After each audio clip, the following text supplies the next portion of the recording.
Hello and a big warm welcome to you to this presentation from the Urban Penguin. My name is Andrew Mallett and we're starting on our series working with the command line utility in Linux called Grep. Using Grep we can filter our output from files. We've looked at an introductory episode so far, but now we're going to start looking at extending the use of Grep, looking in both files and using it with command pipelines.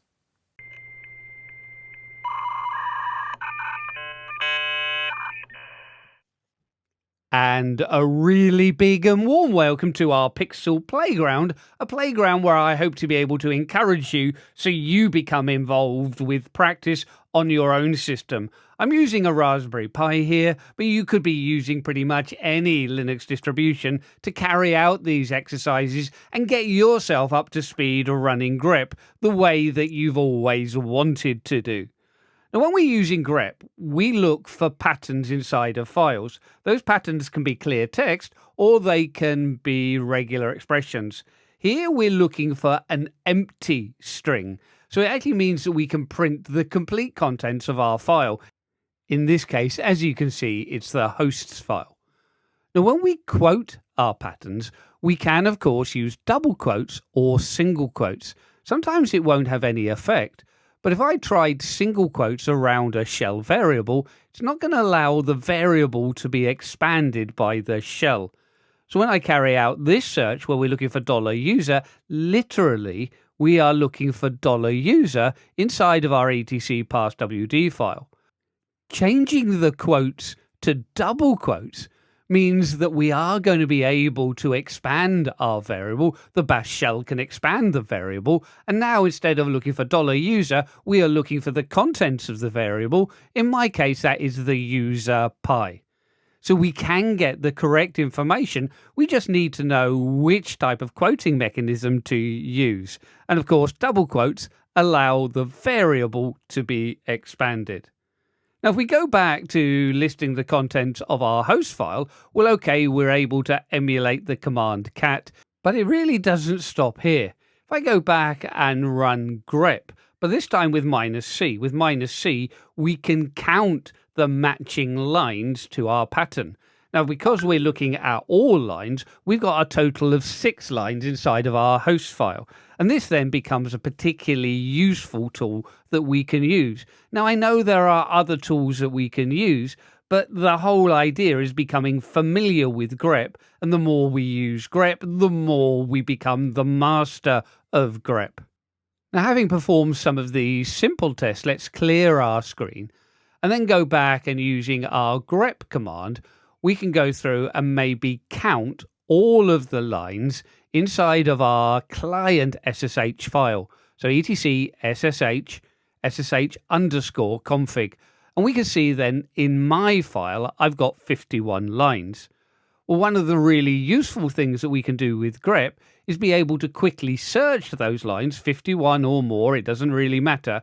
And if I look for the string strict host key checking, now we can search for the whole key or just part of it, but the more accurate we can be, the better result we're going to get. Now, when I take a look at the strict host key checking, we can see then that it comes back just with the one line. It happens to be commented, but it's most likely showing me the default value. But at least we've been able to quickly check our file and see that it is configured once and once only. So really great to be able to drill down to the configuration that we need. But of course, if I didn't have the correct case, we're looking for an absolute match. If I changed then to grep -i for ignore case, then even if we haven't got the case 100% correct, we're still getting our match coming back. And as I say, there's no need to search for the complete string. It is just the more accurate we can be, the fewer lines we're likely to see coming back. But even reducing our string here to strict, we're still getting just the same one line coming back.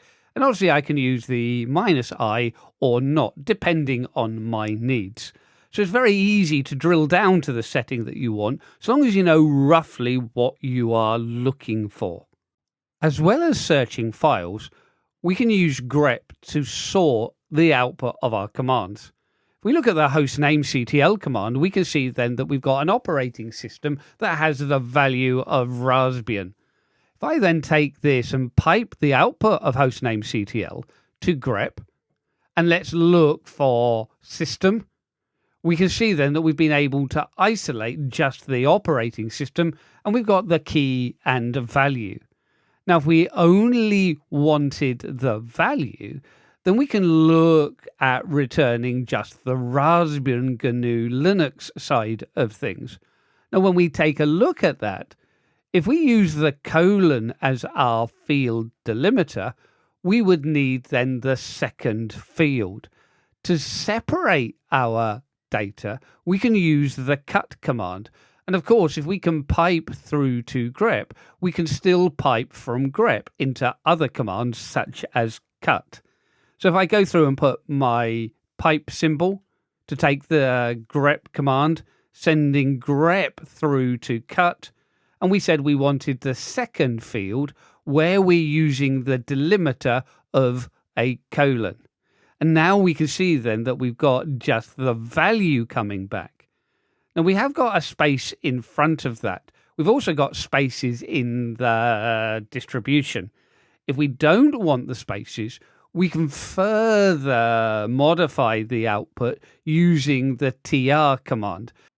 And this is where Linux can be so very flexible, taking many of these small commands, creating our own bespoke commands.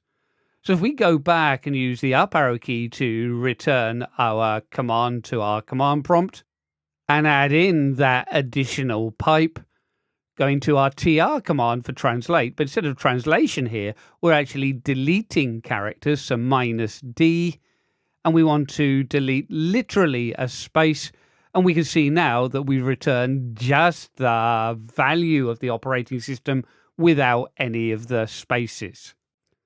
And of course, if we wanted to capture this and reuse it later, why not populate our own variable? So we have our OS equals, and then the output of our hostnamectl command and all of the grep cuts and translates, put that into then our parentheses, and we can see then that we've captured our operating system inside of our variable, which we've called OS. Now, of course, we're using more than just grep here, but this is often how we would be using the grep command, by combining it with other commands to get the absolute information that we need out of our files or out of our commands. And we can look at how we can read these values by searching for maybe a setting HashKnownHosts, again from our SSH client configuration. So /etc/SSH/SSH_config.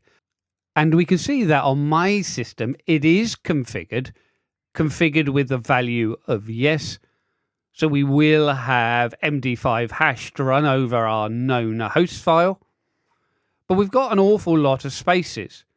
When we take a look at the output, sending it through to octal dump, but also having ASCII, we can see that we start with 4 spaces. So we're going to need to navigate through to our yes value as field 6. So a simple check that we can do there with the octal dump OD command, but we can then go through and cut field 6 where the delimiter is literally a space, and we can see then that we've just got our value of yes working for us. Now, storing the value of our configuration inside of our variable. So again, if we look at the same process, this time we can have a variable called hash equals the output of our grep and cut command. As we go through and paste that in, we now have the configuration value stored within our hash variable. And we could have a simple script that reads this. So if we run a test if, and then taking a look at our $hash variable, has a value of yes, and we can close off our test, a semicolon, the word then, and we continue on to our next line. Then we can echo hashing is enabled.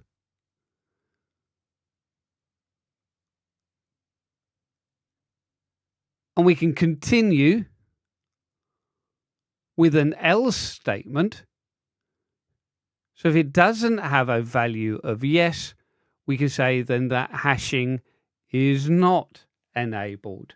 Now, of course, we can do anything that we want from the script. It's just giving you the idea of how extracting the information in this way becomes really useful. To end the if statement, we use fi. And now, of course, we've run the script and we have hashing of known hosts is enabled, which only means if I take a look in my .ssh and known host file, the known host entries are run through an MD5 hash, so they're not stored in clear text. So hopefully this has been useful in seeing how we can use grep with other smaller commands to create really useful command line strings. All that is left to say is thank you for watching. If you've enjoyed this, then you are probably sadder than I first thought. For more of this drivel, please subscribe, like and comment to @TheUrbanPenguin.